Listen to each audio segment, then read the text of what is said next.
Should you take some profit from Sol? Crypteras is asking. I'm regretting that I took profit. I am seeing Solana being right under Cardano, a chain that doesn't have working smart contracts yet. So I am going to take profit. My next target for Solana, let's go check. Cardano is at 35 billion. Solana is at 11 billion. So Solana can do approximately times 3.5. So I think that we can easily see $120 Solana.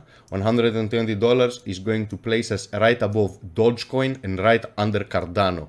So I think that this is not financial. This is ramblings of a mad person online. You shouldn't even consider that as a financial advice. You are completely stupid if you do that.